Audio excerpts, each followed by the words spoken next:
Good morning. 16 सितंबर है। हम लोग ज्योग्राफी पढ़ रहे क्लास 9 का। चैप्टर था ड्रेनेज। कुछ इंपॉर्टेंट टर्म पहले सुन लीजिएगा। हिंदी में इसे हम लोग बोलते हैं बहाव। ड्रेनेज को ठीक या अपवाह क्षेत्र। अपवाह, बहाव या अपवाह। अपवाह मतलब बहना, नदी के हमें। इस पूरे चैप्टर में हम लोग इंडिया की जो भी रिवर्स है सबके बारे में जान लेंगे, और नदी क्या क्या, नदी, झील, तालाब जो कुछ है सबके बारे में। हम लोग का इंडिया, अगर आप फ्रेश वाटर की ओर देखोगे, उधर मार्कर होगा सब ब्लैक वाला, ठीक है। अगर आप फ्रेश वाटर को देखोगे तो ऑल ओवर वर्ल्ड में मात्र 3% फ्रेश वाटर है, ठीक है। 97% बीच में भरवाना है कोई, 97% साल्टी वाटर है और 3% कैसा वाटर है, फ्रेश वाटर। अब इस 3% वाटर में भी 2.4% वाटर जो है ये ग्लेशियर्स वगैरह पे जमा बैठा है, ग्लेशियर्स वगैरह पे जमा है। और 0.6% वाटर जो है यही आपके लिए प्रेजेंट है, जिसको आप यूज करते हो प्रेजेंट डे में, चाहे वो अर्थ के अंदर रहे, टैंक में रहे, रिवर में रहे, सब में रहे, ठीक है। ओनली कितना परसेंट वाटर, 0.6%। अब यही 0.6% वाटर या ये 3% वाटर, इस 3% वाटर में से पूरा वर्ल्ड में 3% में है, इस 3% का मात्र 4% भारत में, इंडिया में मौजूद है। ध्यान दीजिए, पूरे धरती पे 3% साफ पानी है, उस 3% का टुकड़ा करके 4% लेंगे, उतना पानी मात्र भारत में उपलब्ध है। और हमारे यहाँ जब हम लोग पॉपुलेशन की बात करें तो अब दुनिया का हर 18वां आदमी कहाँ का है, भारत का। 100 में से 18 आदमी कहाँ का, भारत। और आपके पास पानी दुनिया का कितना परसेंट है, 4%। तो पानी अत्यधिक है कि कमी है। 2030 तक इंडिया के 50 शहरों में पानी की भयंकर कमी होने वाली है, 2030 तक। ये आप भी अंदाजा लगाते हो, गर्मी के दिन में चापाकल वगैरह सब सूख जाता है, आवाज आने लग जाता है, उससे पानी नहीं निकलता। कितना हैंडपंप आप सरकारी का स्टेशन का आजू बाजू में देखते होगे जो ऐसे सूखा हुआ। तो इसीलिए ये चैप्टर हम लोग ड्रेनेज पढ़ रहे हैं। अब ड्रेनेज पढ़ रहे हैं तो कुछ पहले की वर्ड्स है उसको पहले लिख देते हैं और समझा देते हैं। सबसे पहला ड्रेनेज है की वर्ड, दूसरा है ड्रेनेज बेसिन,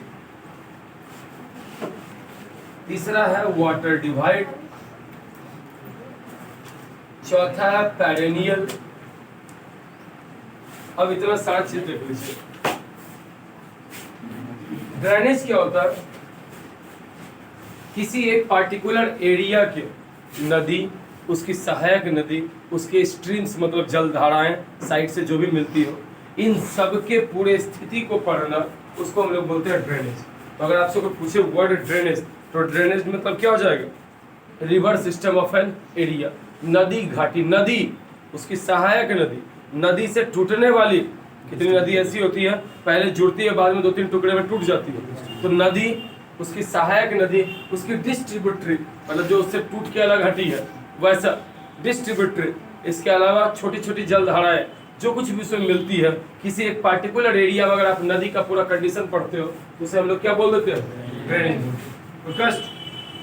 में। तो ड्रेनेज क्या हो गया, river system of an area, river system.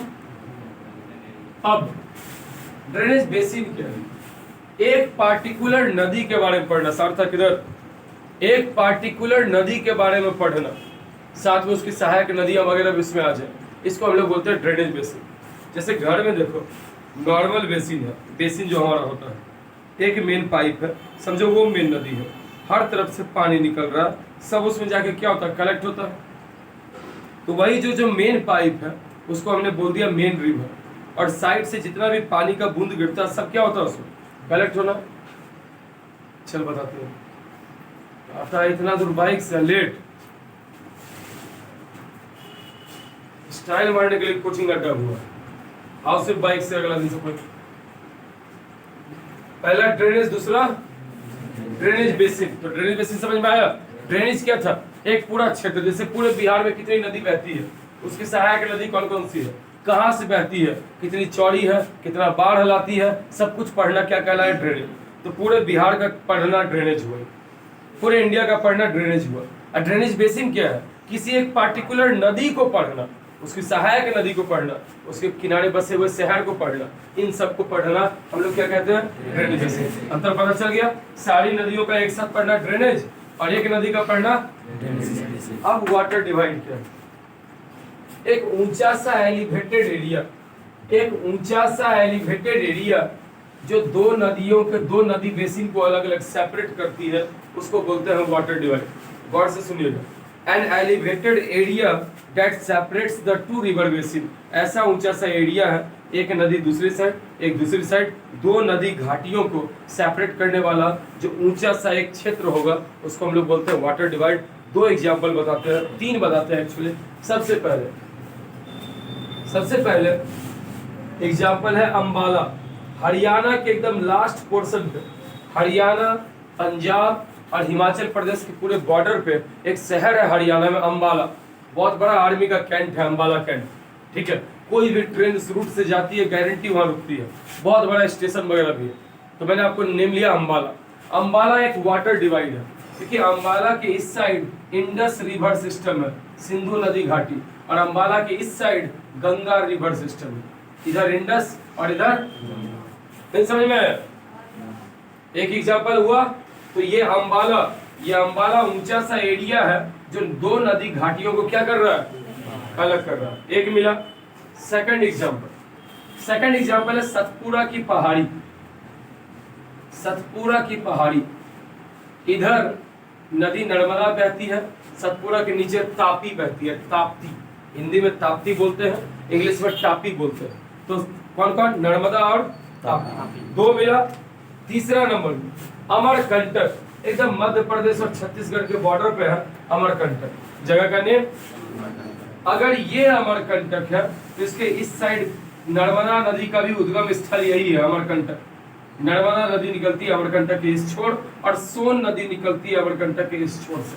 तो बताओ, सोन रिवर सिस्टम या सोन ड्रेनेज बेसिन और नर्मदा ड्रेनेज बेसिन को एक ऊंचा सा एरिया कौन सेपरेट कर रहा है, अमरकंटक। हुआ क्या? तो आपको मैंने वाटर डिवाइड का 3 एग्जाम्पल बताया। सबसे पहला अंबाला किसको दो को अलग अलग करता है, दूसरे गंगा।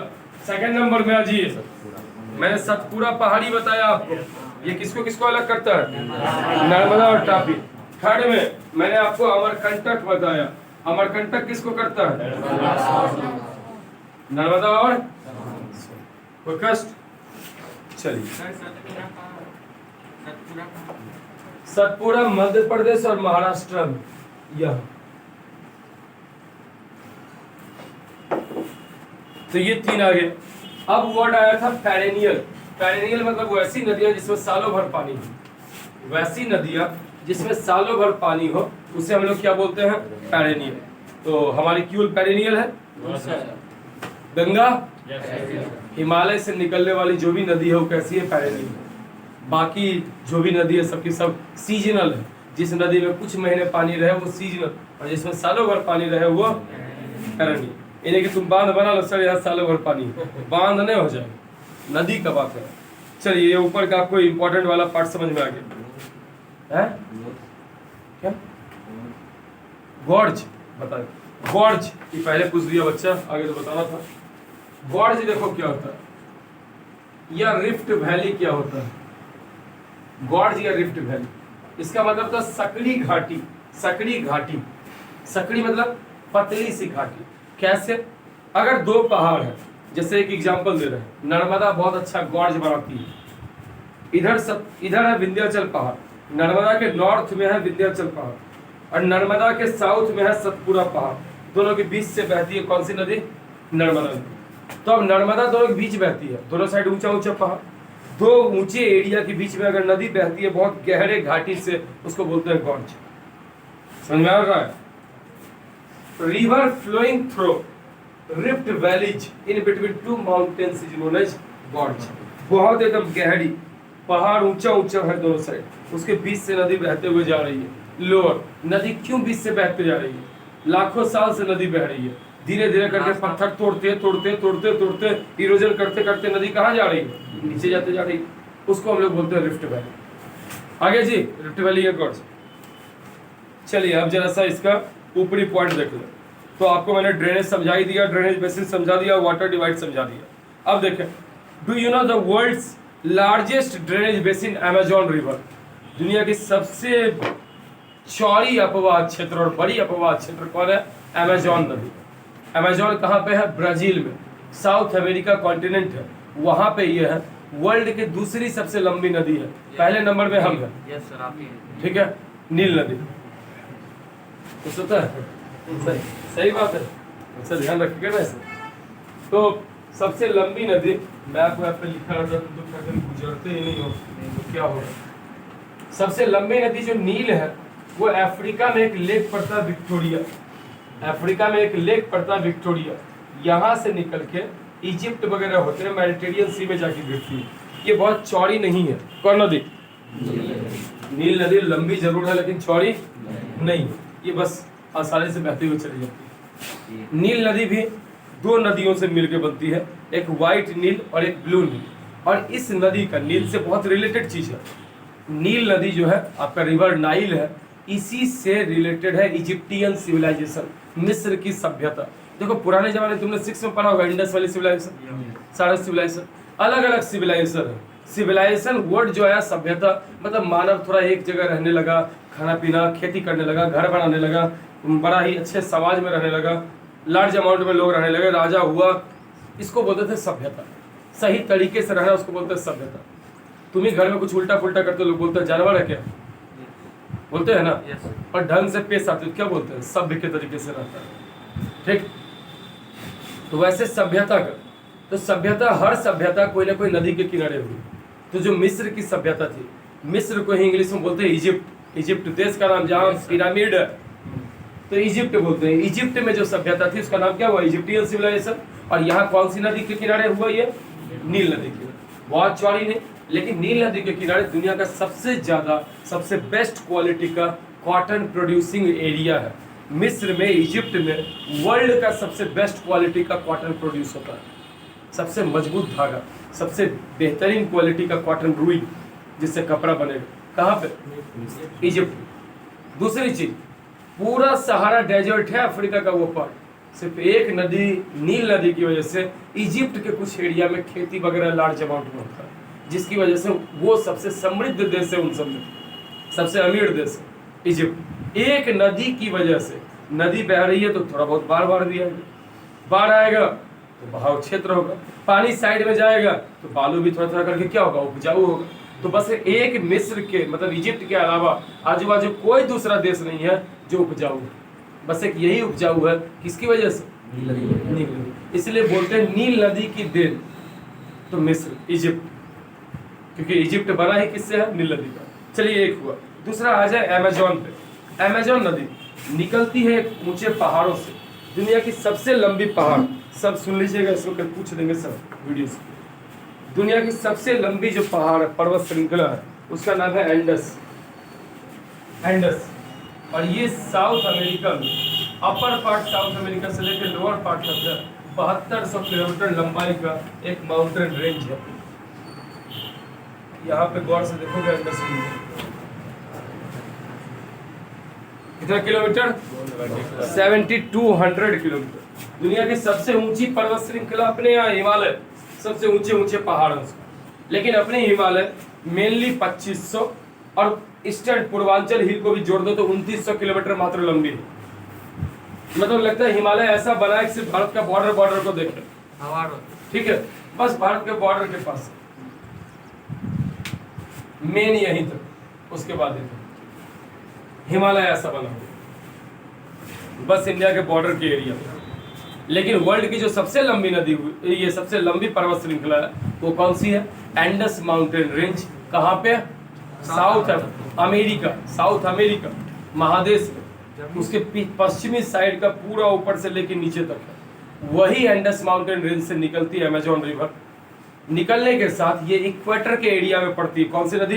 अमेजॉन जो है इक्वेटर के आसपास पड़ती है। और आपको पता है इक्वेटर पे बारिश बहुत ज्यादा होती है, मोर देन 200 सेंटीमीटर बारिश होती है सालाना। सबसे ज्यादा बारिश इक्वेटोरियल रीजन में ही होती है, ठीक है। अपने भी मेघालय में जो बारिश बहुत ज़्यादा होती है तो वहाँ इक्वेटोरियल क्लाइमेट है, ठीक। वर्ल्ड में सबसे ज़्यादा बारिश होती है पार्टिकुलर जगह मेघालय है, लेकिन वर्ल्ड में सबसे ज़्यादा जो बड़े क्षेत्र में बारिश होती है कहाँ है? इक्वेटर है। हिंदी में बोलते हो विश्वस्तीय रेखा। जो तुम बोलो, हिंदी वाला भी कोई है तुम्हारे में? इंग्लिश की हिंदी? इंग्लिश इसी साल से नहीं, पहले तो हिंदी।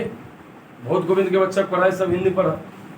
चलिए ठीक है, अच्छा वो इंग्लिश हो गया, थोड़ा रिजल्ट बेहतर ज़्यादा हो। वही टीचर है पढ़ाने वाले, अभी भी चेंज हो गए, यही हो गया सौरभ से। चलिए एक तो आ गया आपका।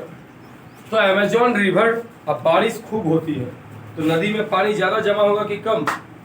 अभी अपने यहाँ बारिश खूब हुई, कील में पानी भर गया, बारिश नहीं होगी, सूख जाएगा। वैसे अमेजोन एक ऐसे क्षेत्र से होके बहती है जहाँ दुनिया की सबसे ज्यादा बारिश होती है, तो पानी बहुत ज्यादा कलेक्ट होगा कि नहीं होगा? बहुत ज्यादा पानी कलेक्ट होगा।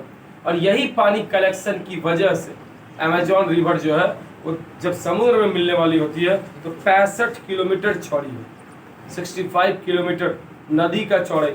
यहाँ से बाढ़ तक, यहाँ लखीसराय से बाढ़ सीधे इंची टेप लेके चले जाइए, उतना दूरी तक चौड़ाई है अमेजोन नदी जब समुद्र में मिलती है। समझ में आ गया? तो ये नदी दुनिया का सबसे घना जंगल बनाती है। पूरे वर्ल्ड में जितना पेड़ है और जितना ऑक्सीजन मिलता है उसमें से 20% ऑक्सीजन अकेले देता है अमेजोन फॉरेस्ट। बारिश ज़्यादा तो घास पेड़ पौधा सब चीज़ उगेगा ज़्यादा, इसलिए 20% अकेला फॉरेस्ट एरिया है कहाँ पे? अमेजोन। और उस अमेजोन से आपको परफेक्ट, इसलिए हम लोग उसको बोलते हैं अमेजोन फॉरेस्ट को लंग्स ऑफ द अर्थ, फेफड़ा है धरती का वो। अगर वो जल गया सब तो हम लोग को ऑक्सीजन का बहुत कमी हो जाएगा। ऐसे में मानस तो बचाना है कि काट देना? बचाना है। फॉरेस्ट फायर होता है आजकल। हम लोग और तुम्हारे में से लोग क्या करते हैं, टूरिस्ट बन के हम लोग जाते हैं और हम लोग आग लगाए और छोड़ दिए, आग लगा के छोड़ देते हैं, ठीक है।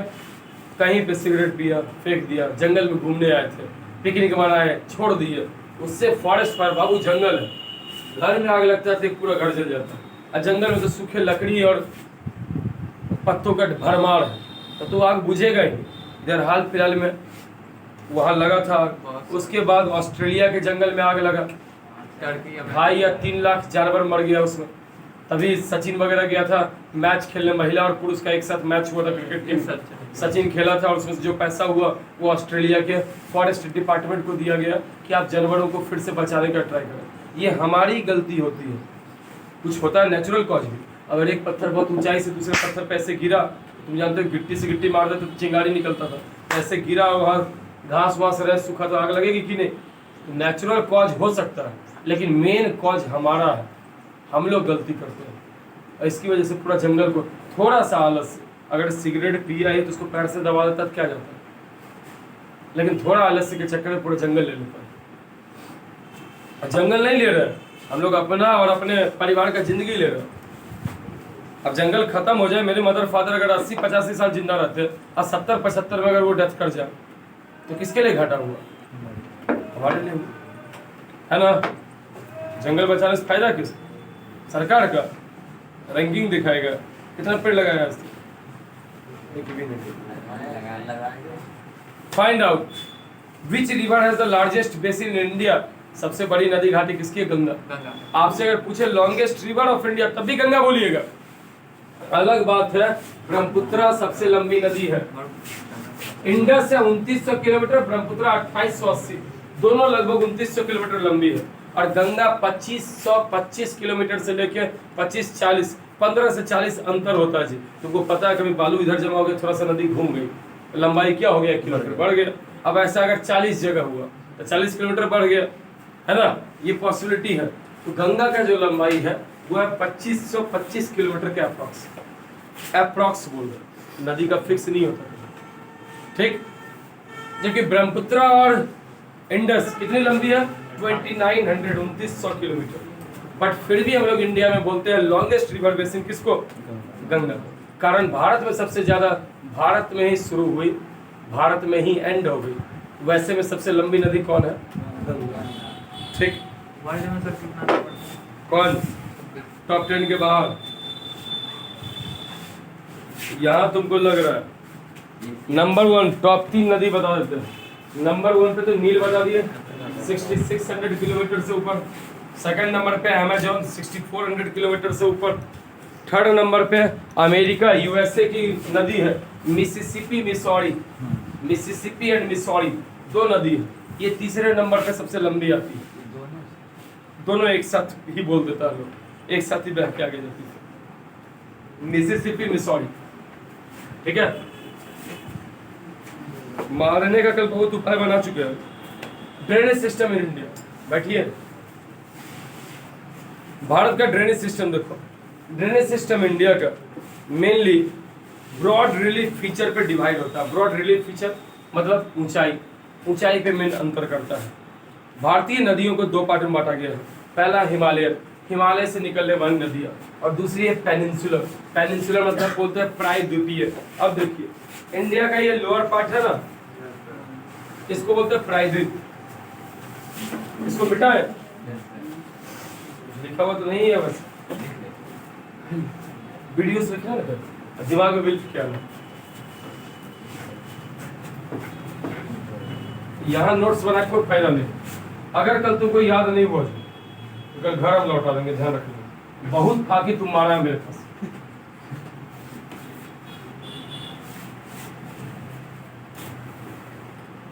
और एडमिन कौन है ग्रुप का? चलिए अब चले चैप्टर पे। मेन मजा बहुत है चैप्टर में, इसमें घर वालों को भी कहानी सुना सकते हो। ड्रेनेज सिस्टम ऑफ इंडिया, ये मेनली कंट्रोल तो पता है हिमालयन और पेनिनसुलर। अब सबसे पहला क्वेश्चन यहीं से आता है, what are the differences between Himalayan rivers and peninsular rivers. हिमालयन नदियों और पेनिनसुलर नदियों में क्या अंतर है? हिमालयन नदियाँ हिमालय से निकलती है, पेनिनसुलर साउथ इंडिया में कहीं से निकलेगी। हिमालयन नदियाँ जो है इसमें सालों भर पानी रहता है। पेनिनसुलर नदियाँ सीजनल होती है। पेनिनसुलर नदियाँ छोटी होती है, हिमालयन नदियाँ लंबी होती है। हिमालयन नदियाँ का बहुत ज़्यादा ब्रॉड चौड़ी नदी नहीं होती है, लेकिन पानी सालों भर होता है। पेनिनसुलर नदी नहीं आई तो नहीं आई, आई तो पूरे अंधाधुंध आई। क्यों वगैरह में क्या है, इतना बड़ा एरिया पाट पुर्जा ले लिया, साल भर रहता है भरा हुआ, 2 महीना भरा रहेगा। ठीक है। हरवर नदी पतली है लेकिन सालों भर पानी है। क्यूल नदी उससे बहुत चौड़ी है लेकिन सालों भर है पानी नहीं। तो वैसे पेनिनसुलर नदियाँ चौड़ी खूब रहेगी लेकिन पानी वानी नहीं रहेगा साल भर। अच्छा जरा सा गौर करें। अब तुमको बताने वाले थे पेनिनसुला। सपोज करो इधर वाटर है, इधर वाटर है, इधर वाटर है। इस एरिया को हम लोग बोलते हैं पेनिनसुला, हिंदी में बोलते हैं प्रायद्वीप। The area surrounded by 3 sides from water is known as peninsula. 3 side से पानी से घिरा हुआ जो जगह है उसको क्या बोलते हैं? जैसे ये इंडिया का इधर वाला पार्ट है पेनिनसुला। ऐसे ही वर्ल्ड मैप में सऊदी अरब को देखोगे 3 साइड से पानी से, आगे पर्शियन गल्फ, इधर रेड सी, इधर अरबियन सी, 3 साइड से पानी से घिरा हुआ जगह है। इसको हम लोग क्या बोलेंगे? पेनिनसुला। नहीं समझ में? जो भी 3 साइड से पानी से घिरा है, चारों साइड पानी से घिरा है, इसको बोलते हैं आइलैंड। क्या चीज? टापू नहीं, द्वीप बोलते हैं। बता रहे इसको द्वीप बोलते हैं, आइलैंड। टापू बोलते हैं डेल्टा को, टापू बोलते हैं डेल्टा को। डेल्टा भी बताए थे। अगर कोई नदी अपने साथ मिट्टी काट के लाती है, वो हर नदी मिट्टी काट के लाती है। क्यूल नदी भी लाती थी, इसी से तो बालू निकलता था। लखीसराय के बहुत सारे लोग इससे करोड़पति अरबपति हुए बालू बेच के। ठीक है। तो अगर कोई नदी अपने साथ मिट्टी काट के लाती है और नदी अगर समुद्र में मिलने वाली होती है तो वो अब मिट्टी ढोके लेके नहीं जा सकती आगे। तो वो क्या काम करती है? उस मिट्टी को वहीं पे जमा कर देती है, और जमा करती है और नदी का पानी 2 टुकड़े में बढ़ जाता है मिट्टी को जमा करके। तो ये एक ट्रायंगुलर सा स्ट्रक्चर देता है। इसको बोलते हैं टापू या डेल्टा। टापू या तो डेल्टा में क्या हुआ? A triangular area which is surrounded by 3 sides from water। ये भी 3 साइड, ये भी 3 साइड है, लेकिन तीनों साइड नदी से ही है, उसके अलावा लैंड नहीं है कहीं। लेकिन इसमें चौथा साइड क्या रहेगा? लैंड रहेगा। नहीं समझ में आया जी? इसमें 3 साइड पानी, चौथा साइड लैंड, और इसमें 3 ही को साइड ही होगा। एक साइड समुद्र का पानी, 2 साइड नदी का पानी, एक साइड ओशन वाटर और 2 साइड रिवर वाटर। तो ये हुआ अंतर। अगर नदी के बीच में, अब तुम कभी सिमरिया घाट नहाने जाओ, खूब पापी बनो, अब बीच में कहीं देखो क्या मिट्टी जमा है, तो तुम तो वहां खुश, sir island, this is not island, this is river Rhine island, ठीक है, रिवर राइन आइलैंड। ये नदी के भीतर बना हुआ आइलैंड है। सिंपल आइलैंड मतलब समुद्र के बीच में जो होगा, रिवर राइन आइलैंड मतलब नदी के बीच में जो होगा, और ये नदी के लास्ट में जो बनता है उसको क्या बोलते हैं? डेल्टा। ये मेन अंतर सब है। अच्छा, ये तो आप पढ़े। एक और आएगा केस, मान के चलो समुद्र है, ऐसे ऐसे झील है, ऐसे झील है, ठीक है, झील का झील कुछ ऐसा ही है। तो यहां तुमको लिख के दे देगा एस्चुअरीज। क्या लिख देगा? या मान चलो समुद्र में मिल रही है नदी यहाँ, और यहाँ लिख दिया एस्चुअरी। अब एस्चुअरी तुम परेशान, क्या है एस्चुअरी? एस्चुअरी मीन्स क्या होता है? नदी का ऐसा मुहाना, नदी का ऐसा माउथ पोर्शन इतना चौड़ा सा और इतना फ्लैट होता है कि इसमें 12-14 किलोमीटर दूर तक समुद्र का लहर अंदर आता है। अब कैसे हम लोग पहचाने समुद्र का लहर अंदर आया? पानी टेस्ट करेंगे, खारा लगा, कहाँ का पानी है? ये समुद्र का है। पानी नॉर्मल लगा, कहाँ का पानी है? नदी का है। तो ध्यान दीजिएगा, एस्चुअरीज अगर आपसे कोई पूछे वाटर एस्चुअरीज, आप बोलोगे These are at the mouth of the rivers। किसके रहता है? नदी के मुंह पे।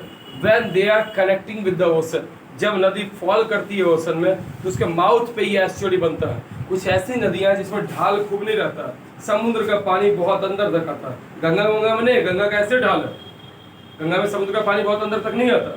लेकिन इसमें क्या होता है? नर्मदा है, ताप्ती है, भरतपुझा है, मांडवी है, पेरियार है, ये सब जो वेस्टर्न फ्लोइंग रिवर्स है, इन सब में क्या चीज है? इसमें ढाल बहुत कम है, तो समुद्र का पानी अच्छा से 12-14 किलोमीटर तक भीतर जाता है। तो इसको हम लोग बोलते हैं क्या चीज? Estuary. If the ocean water moves inside the river through a distance more than 5 or 10 kilometre, then those mouth are known as estuaries. उस नदी के मुहाने को हम लोग क्या बोलते हैं? एस्चुअरी। नहीं समझ में आया? क्या बोले? व्हेन ओशन वाटर, समुद्री पानी, moves inside the river up to 5 or 10 kilometer in the length, 5 से 10 किलोमीटर भीतर चला जाए, then that mouth of river is known as an estuary। उस नदी के मुंह को हम लोग क्या बोलते हैं? एस्चुअरी बोलते हैं। पहुंचे? अच्छा, कैसे पता करेंगे कि एस्चुअरी है कि नहीं? टेस्ट। साइंस के स्टूडेंट हो तुम, गोबर भी गिरा रहा है, पहले देखो, फिर टच करो, टेस्ट करके देखो, टेस्ट से तो पता चलता है। सर ईस्टर्न कोस्ट साइड भी है। ईस्टर्न कोस्ट साइड एस्चुअरी नहीं बनता है, ईस्टर्न कोस्ट साइड डेल्टा बनेगा, और वेस्टर्न कोस्ट साइड एस्चुअरी बनेगा। आगे जब पढ़ाएंगे अभी आने वाला। अभी तो बेसिक में ही बहुत सारा चीज तुम सुन लिया।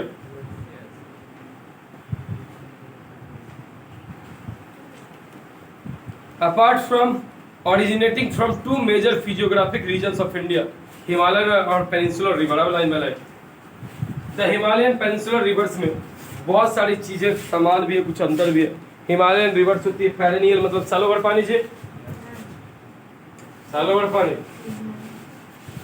और इसमें 2 तरह से पानी आता है हिमालय की नदियों में, एक तो बारिश से और दूसरा बर्फ पिघल पिघल के। हिमालय में बर्फ होता है कि नहीं?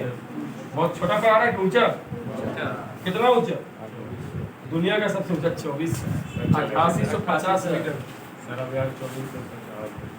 लंबाई 2500 kilometre. The 2 major Himalayan river, 2 main नदी इंडस ब्रह्मपुत्र हिमालय के नॉर्थ से निकलती है, और हिमालय से निकलती है गंगा। हिमालय बहुत ज्यादा इरोजन करती है, इरोजन मतलब कटाव। हिमालय बहुत ज्यादा इरोजन करती है, कटाव, और बहुत ज्यादा मिट्टी बहा के अपने साथ लाती है। वो जो महीन मिट्टी होता है, इसको नदी बहा के लाती है, इसे बोलते हैं सिल्ट या गाद। सिल्ट बहुत महीन, फर्टाइल होता है। हम लोग बड़हिया टाल में है मेरा गांव। अगर हम लोग के खेत में, कहाँ है तुम्हारा गांव? रामपुर। अच्छा, रामपुर का अच्छा दर्शन क्या बच्चे। तो अगर हम लोग के गांव में किसी साल बाढ़ आता है तो लोग बड़े खुश होते हैं। रीजन, गंगा नदी नया मिट्टी ला के जमा की होगी। ये नया मिट्टी कहाँ है? ऊपर पहाड़ से आया होगा। ऊपर पहाड़ों पे क्या है? पेड़ पौधा है। पेड़ पौधा का पत्ता सड़ता गलता है, ह्यूमस बनता है, वो भी इस मिट्टी के साथ आएगा। तो मेरा मिट्टी अपने आप थोड़ा थोड़ा क्या हो गया? उपज बढ़ गया। बाढ़ आने पे हम लोग खुश होते हैं। दियारा के लोग रोते जरूर है, बट हम लोग टाल के लोग बहुत खुश होते हैं बाढ़ आने। रियलिटी नर्सिंग हॉल, ठीक है, बहुत बैकवर्ड एरिया में गांव है, इसमें कोई शक नहीं है। रोड 10-12 साल पहले गया, कहाँ रोता है? मारेंगे तो और कि घर में 1 मंजिल पानी आधा घुसा रहता है, होशियार बनता है। एगो तेरा टापू बना रहता है, होशियार बन रहा है। दियारा की तो होता नहीं, सिखा रहा है, हम नहीं देख रहे बच्चों को। झूठ का तारीफ, जो अपना बेइज्जती करे तो तुम भी करो। हाँ सर, दिक्कत है, गलत बात है तारीफ करना। चलिए, ट्रैक्टर, अब देखें वहां से सब ट्यूब खरीदते ले जा रहा है, बड़ा वाला, काला वाला। क्यों? तो 2 महीने 1 महीना हम इसी से चलेंगे। मूवमेंट प्रो ट्यूब, ट्रैक्टर वाला ट्यूब। हाँ, घास रहा, घास भी मिले तब सब। तो जब 1 मंजिल पानी चढ़ गया तो घास किधर रहता होगा? कुछ पेड़ पौधा बेचारा उस एरिया में कोई हाथी पाल दे तो मर ही जाएगा सही। एक तो खिलाने का हिम्मत नहीं, ऊपर से हाथी रह जाए, उसका पेट, साइज, लोकेशन सब कुछ खतरनाक है। नहीं, हाथी पानी में उतना तैरता नहीं, लेकिन हाइट ही इतना भाई का है कि आसानी से चल लेगा, तैरेगा नहीं। और वजन इतना है कि नदी जल्दी बहा के ले नहीं जाएगी। लेकिन ऐसा नहीं, हाथी तैरता नहीं, डूब जाता। मेरी मम्मी के नाना जी थे भागलपुर के, 3 हाथी उनके पास था। तो उसमें से एक हाथी को कोई जहर दे दिया आजू बाजू का। एक हाथी, वही बाढ़ आया, और पहले तो खेत लोगों का एक जगह नहीं होता था, दूर दूर में खेत होता था। यहाँ से 20 किलोमीटर दूर में खेत है, 15 किलोमीटर दूर में खेत है, खेती करने जाना है। अब वो ऐसे में ही जाने में, और एकाएक गंगा नदी का डैम खोल दिया था पानी, उसमें हाथी क्या हुआ कि डूब गया। तैरना उसको नहीं आता। अब भैंसर का बच्चा जन्म लिया, उठा के पानी फेंक दो तो तैर के निकल जाएगा इधर से। हैविंग इंटरनल कैपेबिलिटीज, जेनेटिकल, हाँ, कोई नहीं, फ्लोट करना नहीं। वजन भारी है भाई, कैसे फ्लोट करेंगे? एरिया है ज्यादा, लेकिन एरिया अगर पूरा रहता बक्सा जैसा तब होता, ऐसे नहीं पॉसिबल। और कीचड़ में फंसता भी है ना, वजन ज्यादा होने की वजह से कीचड़ में भी खतरनाक फंसता। जितना वजन है कि वो बेचारा, हम लोग फंसेंगे 1 फुट तो फंसेगा 10-15 फुट नीचे धंस जाएगा। सीधे The Himalayan rivers have long courses from their source to sea. बताए थे ना, लंबी नदियां होती है, कौन सी? हिमालय वाली। They perform intensive erosional activity. खूब नदी का कटाव और बहाव करती है। साथ में इसके अपर पोर्शन में और सिल्ट और सैंड लेके आती है। गंगा नदी में व्हाइट व्हाइट बालू दिखता है? है कभी? लग भी रहा है। In the middle and lower courses नदी बनाती है meander, oxbow lake, many other depositional feature. अब जरा सा पहले बता दें नदी का बहाव कैसे कैसे होता है, ये शॉर्ट में। इसके बाद फिर कल आएंगे नदी कैसे बहती है, और साथ में इंडस रिवर सिस्टम। 2 दिन चलेगा गंगा, 1 दिन ब्रह्मपुत्र और आधा पेनिनसुलर। 5 दिन में चैप्टर खत्म होगा। लेकिन इतना जीके है इसमें, मारने में मजा है। नहीं, पढ़ने में नहीं मजा है। क्या हो जब विश्वकर्मा पूजा होगी, घर में पूजा होता है शाम में, कहाँ सुबह? तुम मत आना, अब पढ़ाएंगे। जैसे 15 अगस्त सुबह, 26 जनवरी तक पढ़ाए, विश्वकर्मा पूजा में तुम ही वहाँ पर बैठा हुआ है सुबह से ही, 5 बजे से ही रहे।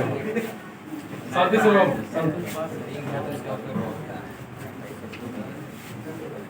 तुम घूमता तब ना देखा। चलिए हो गया। फ्राइडे देख भाई, एक हिसाब सुन लो ध्यान से। चलो चलिए देखिएगा, ये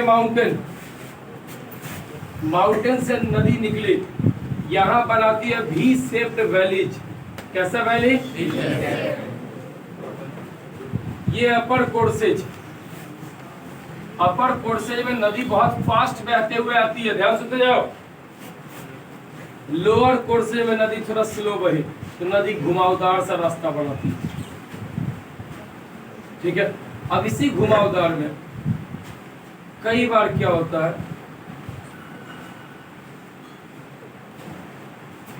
ये मिडिल कोर्सेज,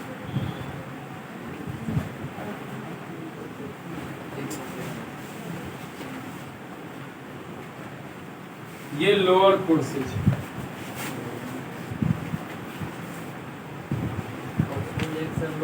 अरे शांति से बोलो। कहीं लो में नहीं बनेगा, आप में बने, मिडिल में बनेगा।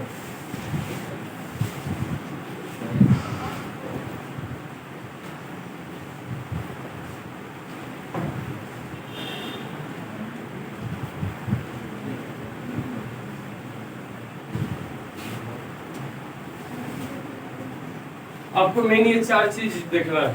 सबसे पहले नदी निकलती है पहाड़ों से। कहीं तुमने देखा कि नदी समुद्र से निकल के पहाड़ पर जा रही है, तो नदी निकल रही है पहाड़ों से। अभी बताया जब ऊंचा पहाड़ बीच नदी बहेगी तो उसको क्या बोलते हैं, रिफ्ट वैली या गॉर्ज या भीसेप वैली, क्योंकि ये कैसा दिखने में लगेगा, भीसेप वैली। यहाँ नदी ढाल अच्छा है, जो चीज आता है नदी उसको धकेलते लेके बहुत फ्लो के साथ आती है। मिडिल कोर्सेज में आई, समतल जमीन होने लगा, नदी का ढाल घट गया। जैसे गंगा नदी में हर 6 किलोमीटर में 1 मीटर ढाल है, इसलिए गंगा में कचरा फेंकते तो गंगा उतना बहा नहीं पाती है। तो उस समय नदी क्या करती है, बाढ़ के टाइम तो नदी बहुत तेज में बही, लेकिन बाकी टाइम में नदी में मिट्टी जमा हो जाता है, और नदी का रास्ता जो होता है वो कैसा होता है, घुमावदार हो जाता है। इस घुमावदार रास्ते को क्या बोलते हैं, मिएंडर। घुमावदार रास्ते को क्या बोले, मिएंडर। ठीक है, अब हुआ क्या, नदी कितनी नदी अपना रास्ता बदलती है, चेंज करती है। इसमें से अपने बिहार में 2 फेमस है। एक तो कोसी, दुनिया में ही सबसे ज्यादा रास्ता बदलती है कोसी। अपने नॉर्थ बिहार, उत्तर बिहार को, आधा उत्तर बिहार इसके प्रकोप में बेचारा रोते रहता है साल भर। ठीक है, 2 महीना के लिए बाढ़ आया, आज बह रही है यहाँ, कल बहेगी वहां बलगुदर से। एकाएक पानी छोड़ेगा, एकाएक वहां से बीच में जो रास्ता आया सब चला गया। 5000 लोगों का एक बस्ती, बस ही गांव 2008 में रातों रात गायब हो गया वहां नदी बहने लगी। ठीक है, ऐसी है कोसी।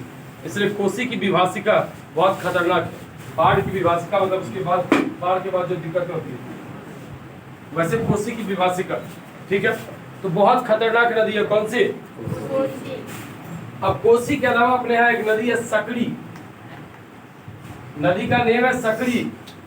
वारसलीगंज नवादा के साइड जाओगे तो एक नदी वहां आएगी वारसलीगंज में, सकड़ी नदी। साल भर पानी नहीं, एकाएक पानी आ जाता है, और यही सकड़ी आगे आके हरवड़ में मिल जाती है, तो नाम हमारा हो गया हरवड़। ये भी नदी बदलने के लिए बड़ा फेमस है बिहार में। साउथ बिहार में सकड़ी और नॉर्थ बिहार में कोसी। खैर कोसी तो पूरी दुनिया की सबसे ज्यादा नदी बदलती है, नदी रास्ता बदलती है। कभी मधेपुरा से बहेगी, कभी खगड़िया से, कभी सहरसा से। 4 जिला तक ये बहती है इधर उधर रास्ता। कोई पाथ है?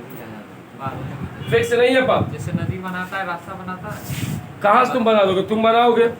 नेपाल का एक पानी छोड़ेगा, ज्यादा पानी जिस रास्ते बह गया वही नदी बनेगी। तब तो गंगा कोसी एक पार्ट में नहीं है, 3-4 पार्ट में बहती है। गंगा भी बना चाहिए। बनेगा, उतना पैसा खर्च भी करना पड़ेगा। पूरे बिहार का, उत्तर बिहार का 400 किलोमीटर एरिया बाउंड्री मारना पड़ेगा, बांध। वो भी बांध कोसी के बारे में बचेगा कि नहीं। कोसी पता क्या है, नेपाल पानी बचाता है बिजली बनाने के लिए, पानी जमा हुआ, नेपाल खुश है। और पानी आता है तो टूट जाएगा मेरे डैम, अब हमको नहीं लगता बच पाएंगे। एकाएक खोल देता सारा फाटक, हम लोग बिहार वाले तुरंत बह जाते हैं। समझ में आ रहा है कुछ। नेपाल पहले पानी रोकता है कि कहीं बारिश कम हुई तो बिजली मेरा कैसे बनेगा, पानी रोकना है और रोकना और रोकना और रोकना। जब लेवल पूरा पहुंच जाता है ऊपर, अब देखता है नहीं अब रोकेंगे तब तो हम ही बह जाएंगे, तो एकाएक खोल के छोड़ दिया। इधर खुला तो नीचे राम नाम सत्य है। वो बोलता है हम क्या करें, देश टूट जाता है, डैम टूटता तो बिहार और डूबता, इसलिए पानी छोड़ना पड़ गया, मजबूरी था मेरा। छोड़ देगा सब, आधा बिहार। एकाएक अगर डैम तोड़ दे, अगर सपोज आधा बिहार तब पूरा उत्तर बिहार हम लोग तक रहेगा। ये जो पानी इस साल आया, कौन सा, क्यों नदी का पानी था, गंगा का पानी फेंका हुआ था इधर, वो इतना आया, तो इतने में तुम उधियाने लगे, दियारा क्षेत्र खास करके। स्विमिंग पूल बना। और अगर वो कोसी का डैम टूट जाए तब आप सोच लीजिए, खगड़िया के सामने से सब बे ऑफ बंगाल चल जाएगा। ठीक है, ध्यान दीजिए। तो ये घुमावदार सा रास्ता को क्या बोले? अब देखो, किसी जमाने में नदी यहां से बहा करती थी ऐसे,